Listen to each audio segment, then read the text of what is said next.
Halo netizen yang terhormat, apa kabar? Bertemu kembali dengan saya Aryo Nur Triambodo.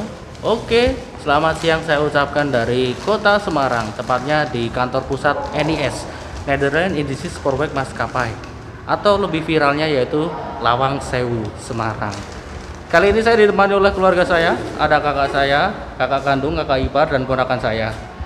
Nah, aslinya saya itu mau masuk Lawang Sewu tadi malam, tapi karena ada corona, nah, jam operasionalnya dari jam 8 pagi sampai jam 5 sore. Aslinya kalau nggak ada corona itu dari jam 8 pagi sampai jam 9 malam. Ya udah, mau gimana lagi, mumpung ada di Semarang. Ya saya tagnya siang-siang, padahal saya pinginnya malam hari, lebih creepy, lebih horor, lebih wow. Ya udah yuk, kita jalan-jalan di Lawang Sewu Semarang ini, ada apa aja. Ini kedua kalinya saya ke Lawang Sewu. Dulu saya pernah kesini, tapi dulu saya belum mengenal YouTube. Nah, kali ini kan saya udah mengenal YouTube, ya udah saya explore lagi Lawang Sewu untuk kedua kalinya. Simak terus video ini sampai dengan selesai. Mantap. Lawang Sewu adalah gedung bersejarah milik PT Kereta Api Indonesia yang awalnya digunakan sebagai kantor pusat perusahaan kereta api swasta Hindia Belanda Netherlands Indische Spoorweg Maskapai atau disingkat NIS. Gedung Lawang Sewu dibangun secara bertahap di atas lahan seluas 18.232 meter persegi. Bangunan utama dimulai pada 27 Februari 1904 dan selesai pada Juli 1907. Sedangkan bangunan tambahan dibangun sekitar tahun 1916 dan selesai pada tahun 1918. Bangunan Lawang Sewu dirancang oleh Profesor Jacob F. Kleinkamer dan B.J. Oudinck, arsitektur dari Belanda dengan ciri khas dominan berupa elemen lengkung dan sederhana. Bangunan didesain menyerupai huruf L serta memiliki jumlah jendela dan pintu yang banyak sebagai sistem sirkulasi udara. Karena jumlah pintunya yang sangat banyak, maka masyarakat Indonesia menamainya dengan Lawang Sewu yang berarti 1000 pintu.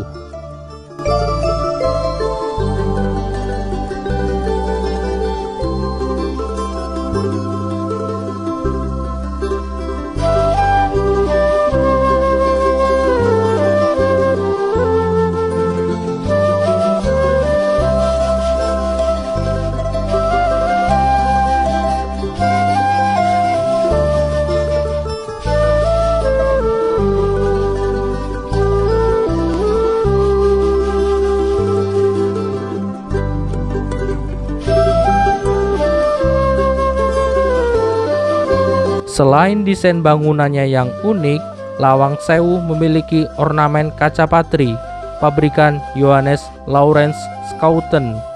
Kaca patri tersebut bercerita tentang kemakmuran dan keindahan Jawa, kekuasaan Belanda atas Semarang dan Batavia, kota maritim, serta kejayaan kereta api.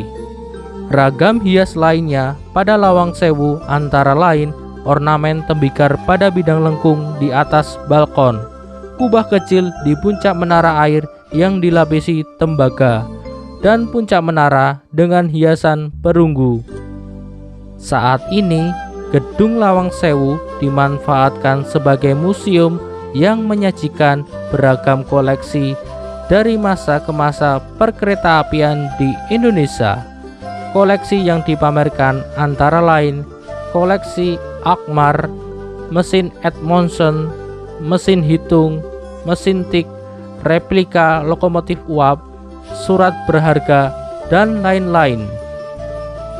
Di Lawang Sewu juga menyajikan proses pemugaran gedung Lawang Sewu yang terdiri dari foto, video, dan material restorasi. Mendekati pintu keluar terdapat perpustakaan berisikan buku-buku tentang kereta api.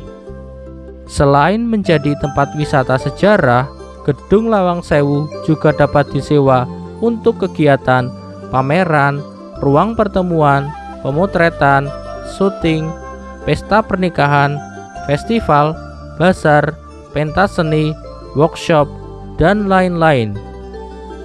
Jadi, kesimpulannya adalah 1. Sejak bulan Juli 1907 digunakan sebagai kantor pusat administrasi NIS, Nederland Indisch Spoorweg Maskapai. 2. Pada tahun 1942 sampai dengan 1945, Lawang Sewu diambil oleh Jepang dan digunakan sebagai kantor Ryukyu Sokyoku atau Jawatan Transportasi Jepang. Ketiga, pada tahun 1945 menjadi kantor eksploitasi tengah DKARI atau Jawatan Kereta Api Republik Indonesia. 4. Pada tahun 1946 dipergunakan sebagai markas tentara Belanda, sehingga kegiatan perkantoran DKARI dipindah ke bekas kantor De Soestermaatschap Pijen atau sekarang kantor Daop 4 Semarang yang beralamat di Jalan MH Tamrin nomor 3 Semarang. 5. Setelah pengakuan kedaulatan Republik Indonesia pada tahun 1949 digunakan sebagai Kodam 4 Diponegoro. 6. Pada tahun 1994 gedung ini diserahkan kembali kepada kereta api, pada waktu itu namanya Perumka, yang kemudian statusnya berubah menjadi PT Kereta Api Indonesia. 7.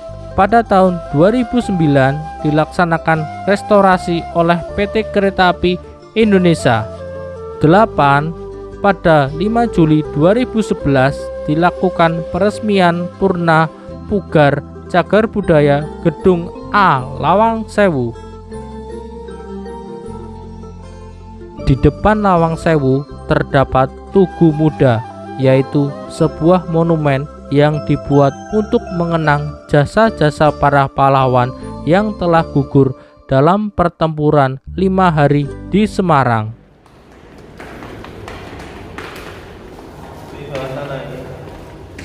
Iki buat bawa tanahnya.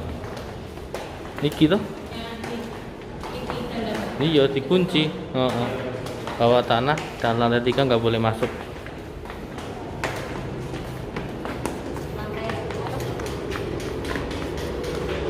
Ya. Musola sini ya.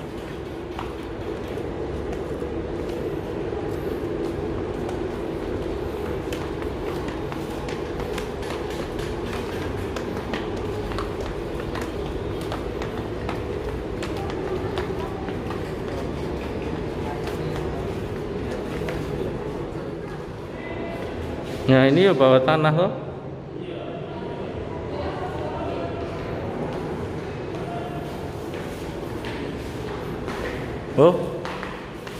Oh, langsung. Kilo harus ini gitu. Iya. Oh. Terus mana lampu nih? Oke netizen, jadi yang nggak boleh masuk di Lawang Sewu yaitu bawah tanah dan lantai 3. Untuk keselamatan bersama, kalian tahu sendiri lah seperti apa Lawang Sewu. Ya seperti inilah kondisinya di tahun 2020.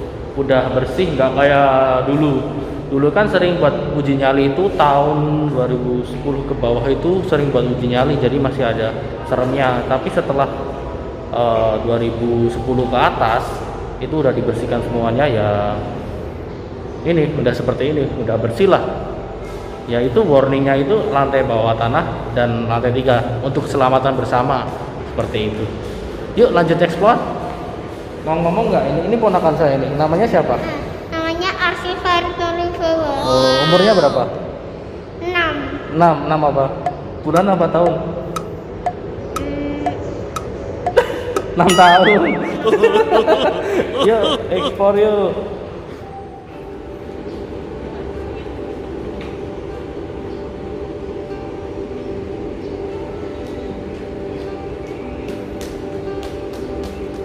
Kalau itu kereta miniatur ya, bukan kereta beneran itu. Jadi ini kalau mau private di Lawang Sewu di sini ya, foto booth. Ini dengan biaya tambahan ini, bukan termasuk tiket ya.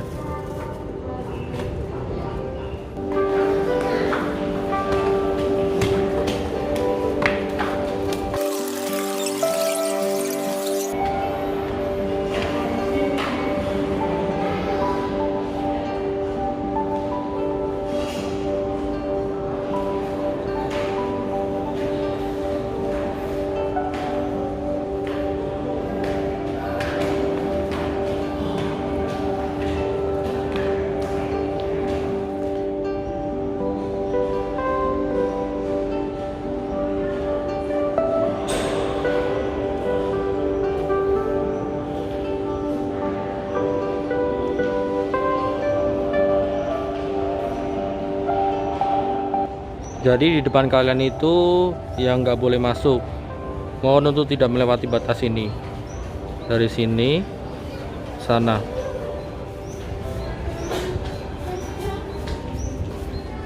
Itu bangunan utama itu bagian depan, dan bagus banget itu.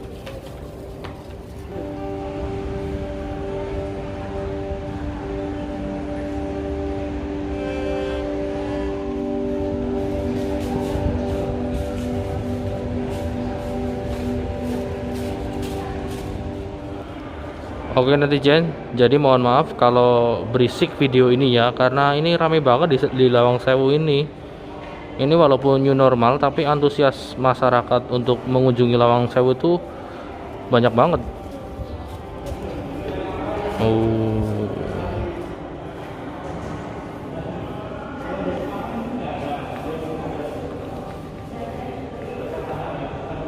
Ini jika kalian yang punya indera keenam bisa merasakanlah seperti apa. Kalau saya biasa aja sih.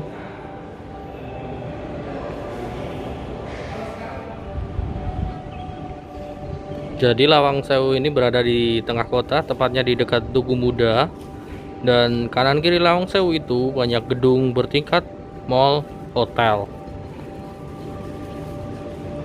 Jadi jos lah ini bangunan tua di tengah kota.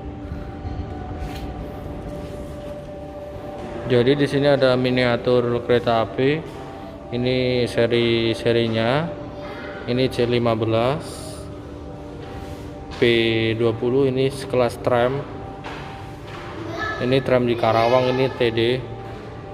Nah, ini D14. Banyak sekali sih ini. Terus yang menjadi perhatian saya itu yang ini pelari Magelang ini. Ini di Magelang ini jalurnya sudah saya telusuri semua. Sombong amat. Dan ini trennya. Blur ya. Nah.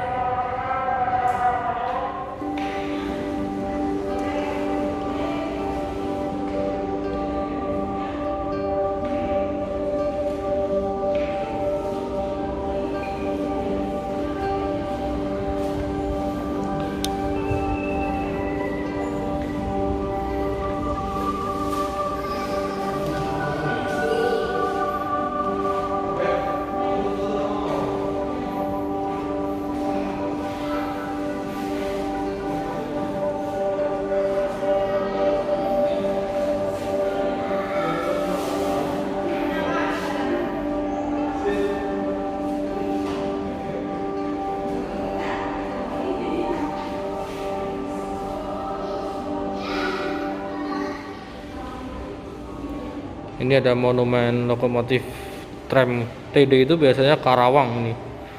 Juga ada nih seragam-seragam kereta api, sinyal bel genta, sinyal mekanik. Oh, semuanya banyak sih.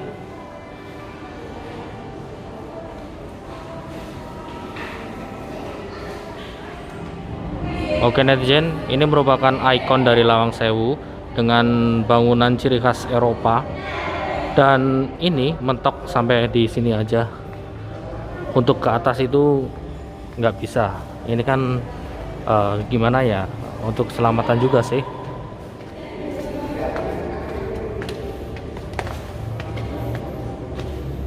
Tuh. Jadi ini dilarang ya ini. Aduh.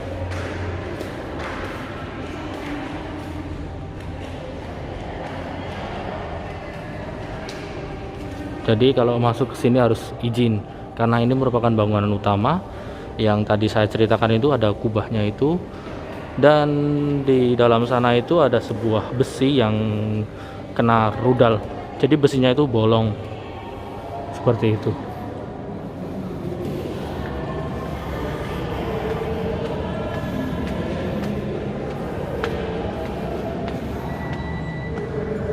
Nih.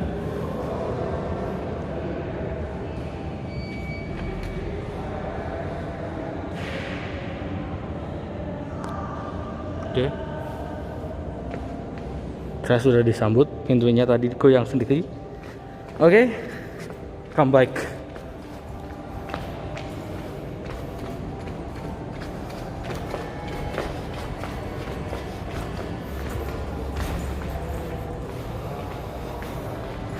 Ini lorongnya. Ini mungkin gudang ya. Nih, kita keluar. Creepy juga ini. Ngeri tadi. Lumayan ya. Ya ini seperti inilah kondisinya. Banyak pintu-pintunya dan juga pameran dari kereta api. Tadi kok ngerasa gimana ya di tangga itu ya.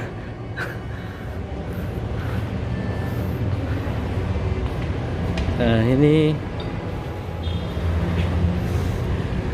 lokomotif C2301. Ini merupakan mantan pelari di daerah Purwosari, Solo sampai dengan Wonogiri dan Baturetno, dan juga Purwosari Kartosuro Boyolali yang sekarang jalurnya udah nonaktif. Ini buatan dari Jerman, Hartmann.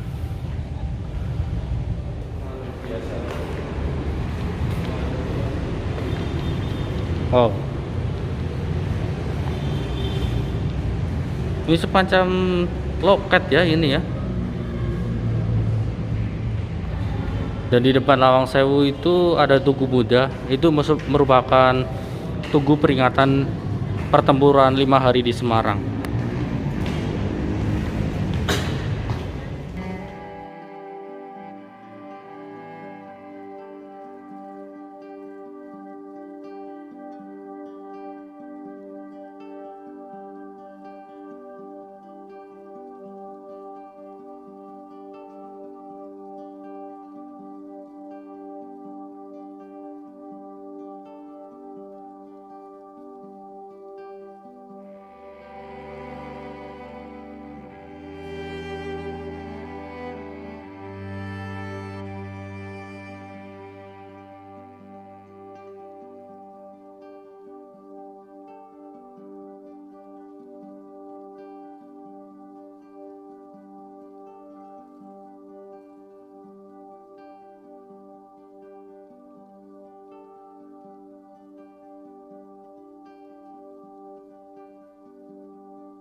Nah, oke netizen, ini merupakan hasil rempah-rempah dari Indonesia.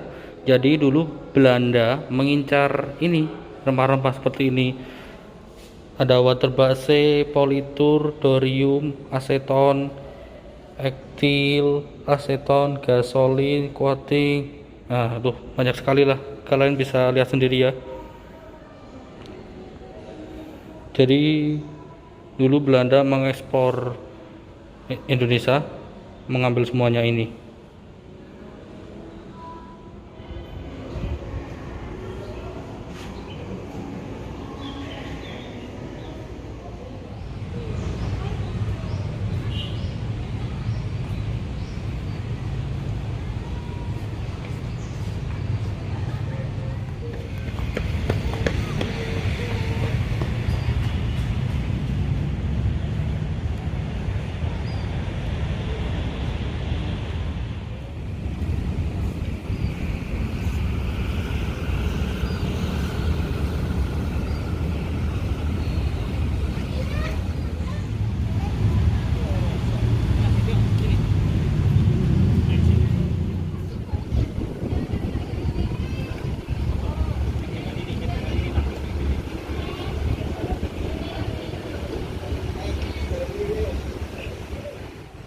Oke netizen, itulah petualangan saya di Lawang Sewu Semarang atau kantor pusat NIS Netherlands Indices Proyek Maskapai.